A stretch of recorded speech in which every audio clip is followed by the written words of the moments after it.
Very good evening friends. आज की video में हम यहाँ पे बात करेंगे अल्फ्रेड लॉर्ड टेनिसन के बारे में। तो कुछ इंपॉर्टेंट क्वेश्चन भी यहाँ पे डिस्कस करेंगे। पहले मैं उनकी बायोग्राफी से रिलेटेड कुछ यहाँ पे बताऊंगा। उनके लाइफ स्पैन के बारे में बात कर लेते हैं। अल्फ्रेड लॉर्ड टेनिसन की बात करें तो विक्टोरियन एज के हैं और इनका लाइफ स्पैन की बात करें तो 1809 से इनका लाइफ स्पैन है 1892 तक। ठीक है फ्रेंड्स।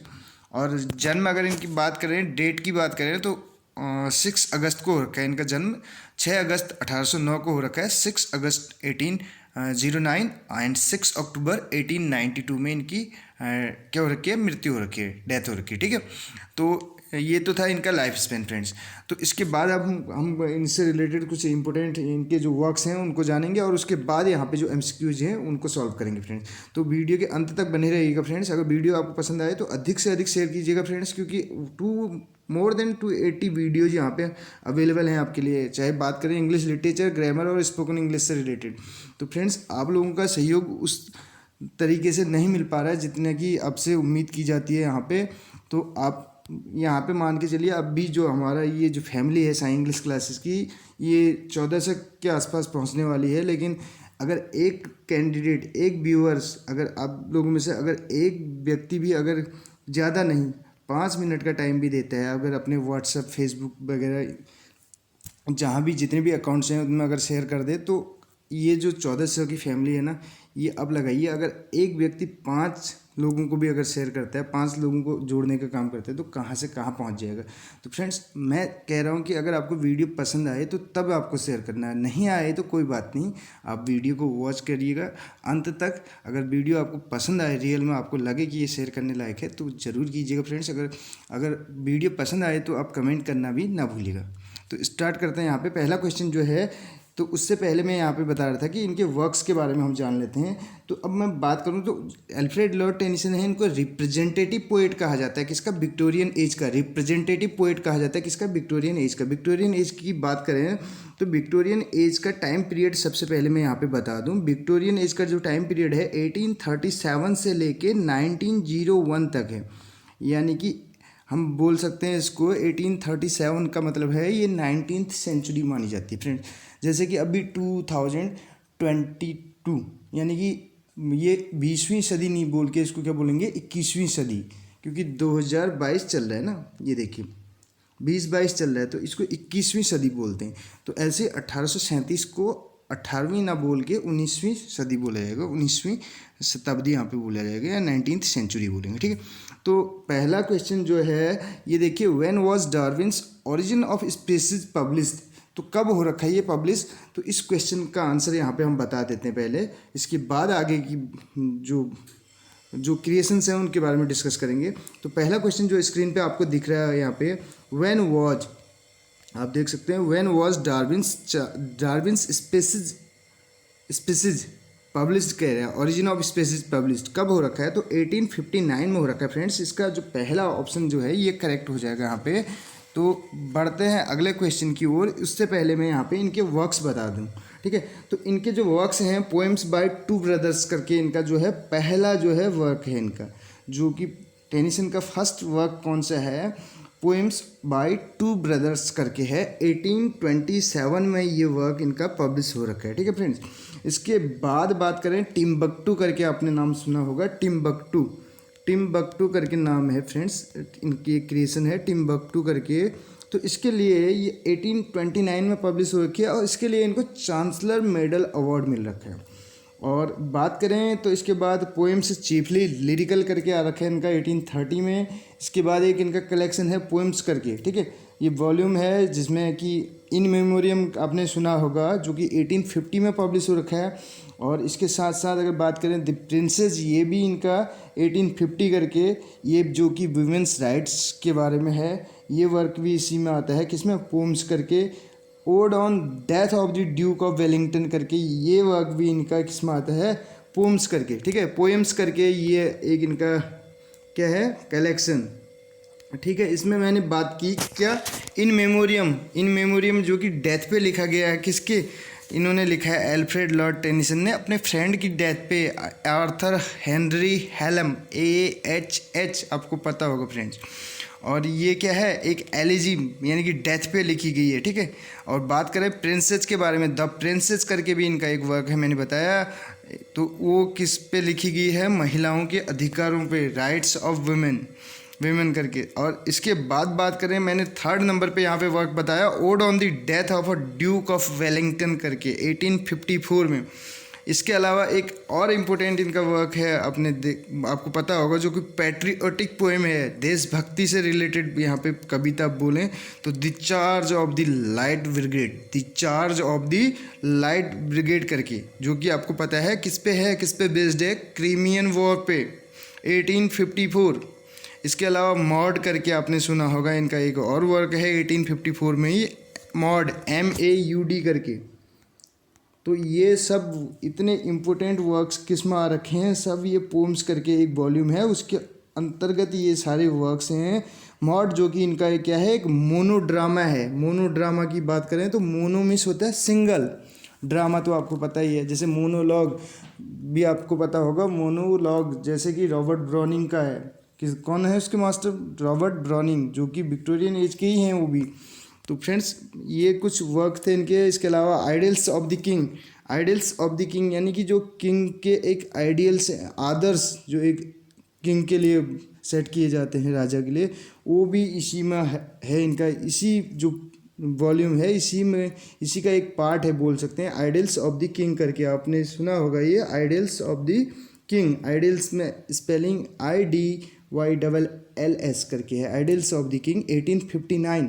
इसके अलावा यूलिसिस के बारे में आपको पता होगा, जो कि हम बात कर रहे हैं अभी किसकी, UPLT सिलेबस की बात कर रहे हैं। तो यहाँ पे यूलिसिस करके और ब्रेक दो यहाँ पे वर्क हैं इनके, तो उनके बारे में भी यहाँ पे डिस्कस करेंगे। इसके अलावा मॉर्टेड डी आर्थर, ठीक, Lady of Shalott, the Lotus Eaters, and Enoch Arden करके भी एक इनका वर्क है 1864 में, डोरा, और इसके अलावा क्रॉसिंग दी वार करके, क्रॉसिंग दी वार।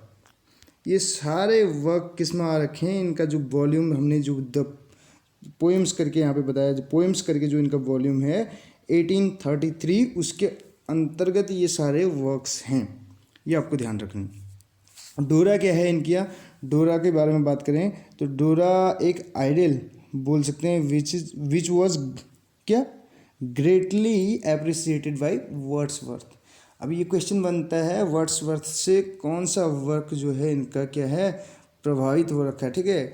तो वो कौन सा है, किसके द्वारा अप्रिसिएटेड, या बोल सकते हैं वर्ड्सवर्थ के द्वारा क्या किया गया है, यानी कि appreciated, greatly appreciated by Wordsworth. तो कौन सा वर्क है, डोरा, आपको याद रखना है, डोरा करके फ्रेंड्स।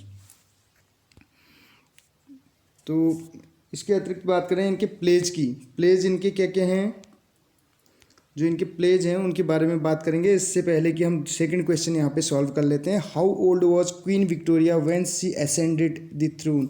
तो क्वीन विक्टोरिया कितने साल की थी जब वो किस पे बैठी, राजगद्दी पे, सिंहासन पे बैठी, तो कितने साल की थी वो। तो फ्रेंड्स वो थी 18 ईयर्स ओल्ड, यहाँ पे बी ऑप्शन करेक्ट हो जाएगा। तो 1837 में सिंहासन पे बैठी थी वो, जो जैसे ही विक्टोरियन एज स्टार्ट होती है। तो 1837 से आप 18 माइनस कर लीजिए फ्रेंड्स, यहाँ पे कितना हो जाएगा आपका 1819 के आसपास, ठीक है। यानी कि इनका जन्म हुआ होगा किसका, विक्टोरिया का, क्योंकि क्वीन विक्टोरिया की अगर आपको डेट ऑफ बर्थ निकालनी है तो 18 साल की थी वो जब सिंहासन पे बैठी थी 1837 में। तो 1819 के आसपास इनका जन्म हुआ होगा, ठीक है।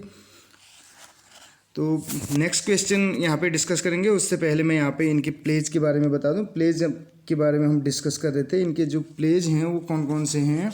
तो उसमें जो कि हिस्टोरिकल प्लेज आपने नाम सुना होगा, इनकी हिस्टोरिकल प्लेज में इनके 3 प्लेज हैं, क्वीन मैरी, हेरल्ड और बैकेट। क्वीन मैरी, हेरल्ड और बैकेट। हेरल्ड जो है ये वर्क इनका बहुत ज़्यादा पूछा जाता है, हेरल्ड करके। क्वीन मैरी भी है, मैरी MARY करके, क्वीन मैरी। तो ये हिस्टोरिकल प्लेज हैं इनके। इसके अतिरिक्त दी फैल्कन करके है, दी कप करके भी इनका एक हिस्टोरिकल प्ले है। बात करें इस क्वेश्चन की, तो ये क्वेश्चन हमारा क्या है, who is considered the most representative poet of the Victorian age. तो फ्रेंड्स मैं ऑलरेडी बता चुका हूँ, विक्टोरियन एज का रिप्रेजेंटेटिव पोएट जो है अल्फ्रेड लॉर्ड टेनिसन है। यहाँ पे सी ऑप्शन करेक्ट हो जाएगा। नेक्स्ट क्वेश्चन हमारे पास है, Lord Tennyson belong to. Lord Tennyson कौन सी एज से बिलोंग करते थे, तो आपको पता है विक्टोरियन एज से बिलोंग करते हैं। विक्टोरियन एज का टाइम पीरियड हम ऑलरेडी बता चुके हैं। विक्टोरियन एज से पहले के पीरियड की बात करें तो यहाँ पे आता है हमारा 1798 से लिरिकल बैलेट के पब्लिकेशन के साथ ही रोमांटिक एज की शुरुआत होती है। रोमांटिक एज का जो टाइम पीरियड है 1798 से 1837 तक है। 1837 से हमारी विक्टोरियन एज स्टार्ट होती है friends. Tennyson was educated eight. Tennyson ने शिक्षा प्राप्त की, इनके द्वारा शिक्षा प्राप्त की गई कहाँ से, तो यहाँ पे जो करेक्ट आंसर हो जाएगा इस क्वेश्चन का सी ऑप्शन हो जाएगा, ट्रिनिटी कॉलेज से इन्होंने एजुकेशन अपनी ली, इनके द्वारा शिक्षा प्राप्त की गई। नेक्स्ट यहाँ पे कुछ कोटेशंस हैं, उनके बारे में भी बात करेंगे। तो आपने सुना होगा इनका एक, to strive to seek to find and not to yield करके, ये है this grey spirit yearning and desire to strive to seek to find and not to yield करके। ये लास्ट टाइम जब बात करें, लास्ट टाइम का मतलब है 2018 में जो पेपर हुआ था लेक्चरर का, उसमें ये क्वेश्चन पूछा गया था। तो ये कौन सी पोएम से है, फ्रॉम यूलिसिस से है। यूलिसिस आपको अभी हमने बताया था, जो कि किसका पार्ट है, यूलिसिस जो कि पार्ट है दी, यानी कि जो हम बात कर रहे थे वॉल्यूम, इनका क्या है, पोएम्स करके जो वॉल्यूम है उसी के अंदर यूलिसिस नाम की इनकी एक पोएम है, जिसमें ये लाइन दी गई है, टू स्ट्राइव टू सीक करके, to strive to seek to yield. तो बात करें फ्रेंड्स यहाँ पे नेक्स्ट क्वेश्चन की। नेक्स्ट क्वेश्चन यहाँ पे सिक्स नंबर पे क्वेश्चन दिया गया है, in 1830 Tennyson published his first collection of poems titled. तो पहला कलेक्शन इनका पोएम्स का कौन सा है, जो मैं अभी बता चुका हूँ आपको। तो यहाँ पे इसके हिसाब से जो इसमें 1830 की बात चल रही है, तो 1830 में कौन सा वर्क आया था इनका, चीफली पोएम्स चीफली लिरिकल करके, यही यहाँ पे बी ऑप्शन करेक्ट हो जाएगा। ठीक है फ्रेंड्स, 1830 की बात चल रही है, तो first collection of poem title तो ये है पोएम्स चीफली लिरिकल। अगर स्टार्ट करें, पहला वर्क है पोएम्स बाय टू ब्रदर्स करके, वो 1827 में आ रखा है, ये मैं ऑलरेडी बता चुका हूँ। और टिम्बक्टू दूसरे नंबर पे है 1829 में, जिसके लिए चांसलर मेडल अवार्ड मिल रखा है। नेक्स्ट क्वेश्चन आप देखिए, poems by two brothers is a poem composed by, तो किसके द्वारा कंपोज की गई, मैंने अभी बताया था इस वर्क के बारे में, 1827 में ये पब्लिश्ड है। तो ये किसकी है, अल्फ्रेड लॉर्ड टेनिसन की। और अल्फ्रेड लॉर्ड टेनिसन के बारे में और भी कुछ महत्वपूर्ण पॉइंट्स हैं यहाँ पे। जब बात करें इनकी पोइट्री की, तो इनकी पोइट्री का जो मैसेज है, the message of Tennyson's poetry, Tennyson की पोइट्री एक कौन सा संदेश देती है या किस प्रकार का मैसेज देती है, तो फेथ एंड ट्रस्ट, ये आपको याद रखना है। ये क्वेश्चन बनेगा तो आपको क्या आंसर देना है, फेथ एंड ट्रस्ट। तो इनकी पोइट्री की बात करें तो, और टेनिसन की जो पोम है, फर्स्ट पब्लिश्ड बुक जो है वो कौन सी है, मैंने आपको बताया पोम्स बाय टू ब्रदर्स, ये ही इनकी जो है फर्स्ट पब्लिश्ड बुक है। ठीक है फ्रेंड्स, इसको आपको याद रखना है।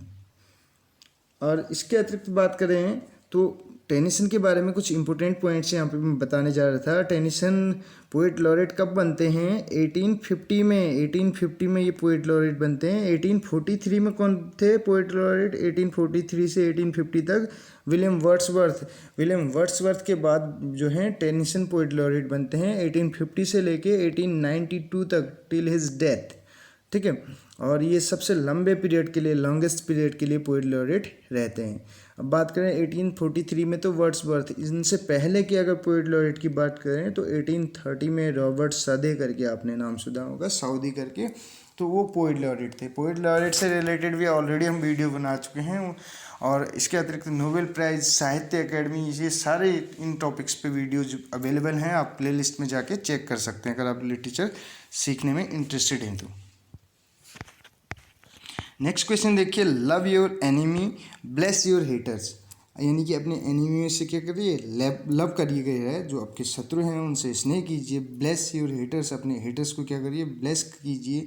Said the greatest of the great, किसने कहा था, हु सेड दीज, तो किसने कहा ये आपको बताना है फ्रेंड्स यहाँ पे।